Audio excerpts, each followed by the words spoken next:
साथ संगत जी प्यार से कहना, धन निरंकार जी। साथ संगत जी, दासी आप मान संतों के सामने क्या बोल सकती है। रहमत करो, बख्शिश करो कि साथ संगत जी, सतगुरु माता जी का आशीर्वाद हम सब पर बना रहे। साथ संगत जी, जैसे कि आप सभी को पता है कि 17 सितंबर से साथ संगत जी श्राद्ध चालू हो गए हैं।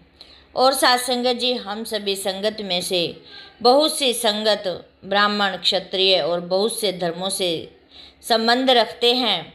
लेकिन साथ संगत जी, बाबा जी ने हमें कभी भी सभी धर्म एक हो जाते हैं, पर बहुत सी संगत साथ संगत जी अपने पितरों का श्राद्ध भी करती है, क्योंकि जो उनके बड़े बुजुर्ग बता गए हैं वो उसके अनुसार ही अपने घर में सब रीति रिवाज करते रहते हैं। और साथ संगत जी, सबसे बड़ी बात तो ये है कि बाबा जी ने हमें कभी भी किसी प्रकार की किसी बात से लिए मना नहीं किया कि आप ये ना करो, मंदिर ना जाओ, गुरुद्वारे ना जाओ, श्राद्ध ना करो। साथ संगत जी, बाबा जी ने कभी किसी बात के लिए संगत को मना नहीं करते, लेकिन वो कहते हैं कि चाहे जो भी करो, पर लेकिन साथ संगत जी, निरंकार को याद करना मत भूलो। सेवा के साथ साथ संगत जी सिमरन करना भी बहुत ज़रूरी है। ऐसे ही साथ संगत जी, बाबा जी ने एक सत्संगी से अपने माता पिता का श्राद्ध के बारे में साथ संगत जी पूछा, तो बाबा जी ने माता जी की अहमियत के बारे में समझते हुए साथ संगत जी एक विचार द्वारा कहते हुए बताया कि एक बार की बात है कि एक जंगल में सेब का एक बड़ा पेड़ था। एक बच्चा हर रोज उस पेड़ पर खेलने आया करता था।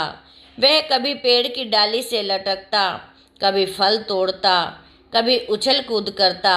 सेब का पेड़ भी उस बच्चे से काफ़ी खुश रहता था। कई साल साथ संगत जिस तरह बीत गए। अचानक एक दिन बच्चा कहीं चला गया और फिर लौट के नहीं आया। पेड़ ने साथ संगत जिसका काफ़ी इंतजार किया, पर वह नहीं आया। अब तो पेड़ भी उदास हो गया। काफ़ी साल बीत गए। वह बच्चा फिर से पेड़ के पास आया, पर वह अब कुछ बड़ा हो गया था। पेड़ उसे देखकर काफ़ी खुश हुआ और उसे अपने साथ खेलने के लिए कहा, पर बच्चा उदास होते हुए बोला कि अब वह बड़ा हो गया है, अब मैं उसके साथ नहीं खेल सकता हूँ। बच्चा बोला कि अब मुझे खिलौने से खेलना अच्छा लगता है, पर मेरे पास खिलौने खरीदने के लिए पैसे नहीं हैं। पेड़ बोला, उदास ना हो, तुम मेरे फल तोड़ लो और उन्हें बेचकर खिलौने खरीद लो। साथ संगत जी, बच्चा बहुत ही खुशी खुशी फल तोड़ के ले गया, लेकिन मैं फिर बहुत दिनों तक वापस नहीं आया। पेड़ बहुत दुखी हुआ। अचानक साथ संगत जी, बहुत दिनों बाद बच्चा जो अब जवान हो गया था वापस आया। पेड़ बहुत खुश हुआ और उसे अपने साथ खेलने के लिए कहा, पर लड़के ने कहा कि अब वह पेड़ के साथ नहीं खेल सकता। अब मुझे कुछ पैसे चाहिए, क्योंकि मुझे अपने बच्चों के लिए घर बनाना है। पेड़ बोला, मेरी शाखाएं बहुत मजबूत हैं, तुम इन्हें काट कर ले जाओ और अपना घर बना लो। साथ संगत जी, अब लड़के ने खुशी खुशी सारी शाखाएं काट डाली और लेकर चला गया। वह कभी भी वापस नहीं आया। बहुत दिनों बाद जब वह वापस आया तो बूढ़ा हो चुका था। पेड़ बोला, मेरे पास साथ खेलो, पर वह बोला कि अब मैं बूढ़ा हो गया हूँ, अब नहीं खेल सकता। पेड़ बड़े ही मन उदास होते हुए बोला कि अब मेरे पास ना तो फल हैं और ना ही लकड़ी, अब मैं तुम्हारी मदद भी नहीं कर सकता। बूढ़ा बोला कि अब उसे कोई सहायता भी नहीं चाहिए, बस एक जगह ऐसी चाहिए जहाँ वह बाकी ज़िंदगी आराम से गुजार सके। साथ संगत जी, पेड़ ने उसे अपने जड़ में पनाह दी और बूढ़ा बेचारा हमेशा वहीं रहने लगा।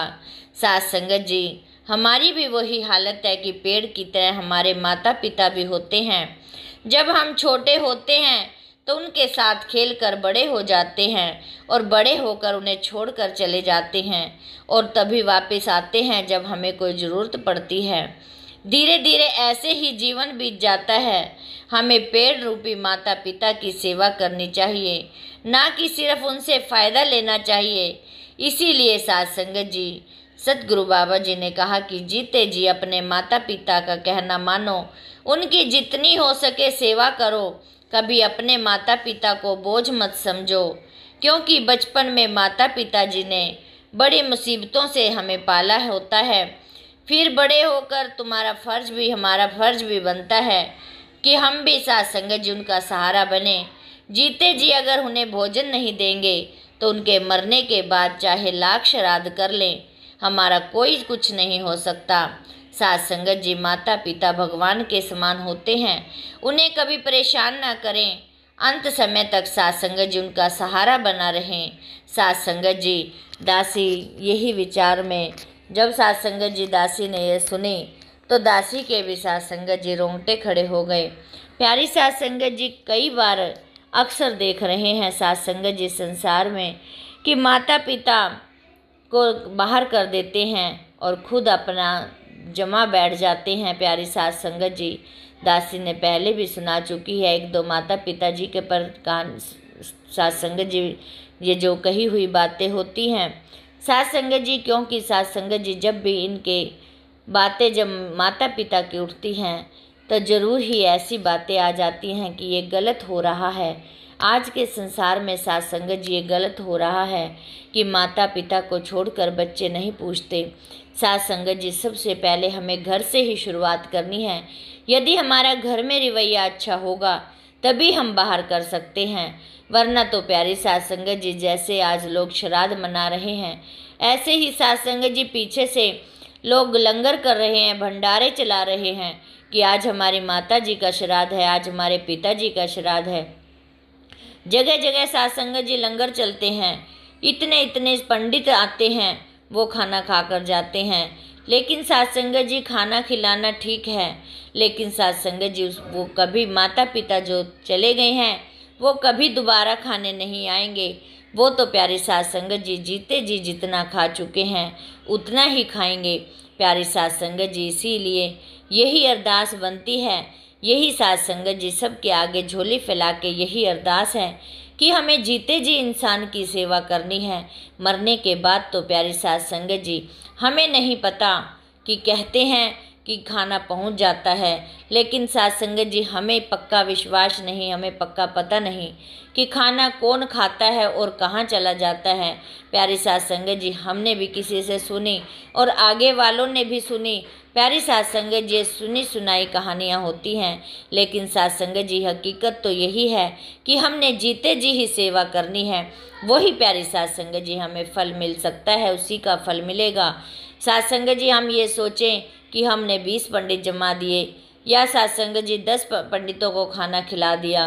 प्यारी साथ संगत जी खाना खिलाया तो अच्छा खिलाया, लेकिन उसका फल उतना नहीं मिलेगा जितना अपने माता पिता को खिलाने से मिलेगा।